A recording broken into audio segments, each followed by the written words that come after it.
اور اب کچھ خبریں انٹرٹینمنٹ کی دنیا سے۔ پاپ موسیقی کی ملکہ اور عالمی شہرت یافتہ گلوکارہ نازیہ حسن کو مداحوں سے بچھڑے 25 برس بیت گئے۔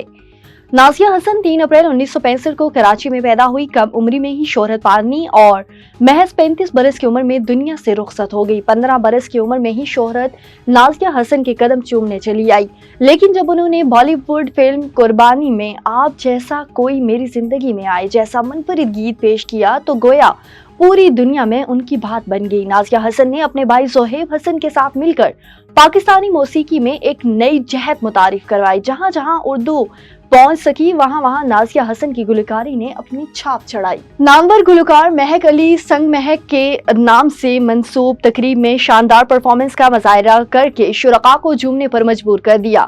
علی آڈیٹوریم میں تقریب کا انعقاد کیا گیا، جہاں شائقین موسیقی کی بڑی تعداد نے شرکت کی۔ تقریب میں معروف گلوکار مہک علی نے اپنی فلمی فوک گیت اور صوفیانہ کلام پیش کر کے حاضرین سے خوب داد سمیٹی، جبکہ اداکار راشد محمود نے مہک علی کی گائیکی پر ان کی پذیرائی بھی کی۔ تقریب کے دوران گلوکار مہک علی نے ملکہ ترنم نور جہاں اور ریشما جی کے گانے گا ان کو زبردست ٹریبیوٹ پیش کیا۔ اس حوالے سے گلوکارہ مہک علی نے میڈیا سے گفتگو کرتے ہوئے کہا کہ بطور گلوکار سال بھر بہت سے میوزک کنسرٹس سمیت دیگر تقریبات ہوتی ہیں جہاں پرفارمنس کا مظاہرہ کرتی ہوں۔ سنگ مہک شو تو میرے لیے احساس کی بات ہے۔ اور بالی ووڈ کی معروف اداکار جون ابراہیم نے کہا ہے کہ میں کبھی بھی لوگوں کو بہکانے کے لیے فلمیں نہیں بناؤں گا۔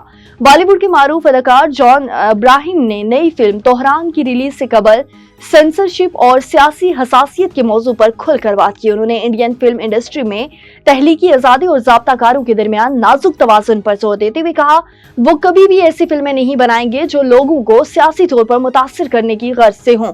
جون ابراہیم نے بتایا کہ طوہران کو سینما گھروں میں دکھانے کی اجازت ملنا ایک چیلنج تھا اور انہوں نے وزارت خارجہ کا شکریہ ادا کیا کہ انہوں نے فلم کی نمائش کی اجازت دی۔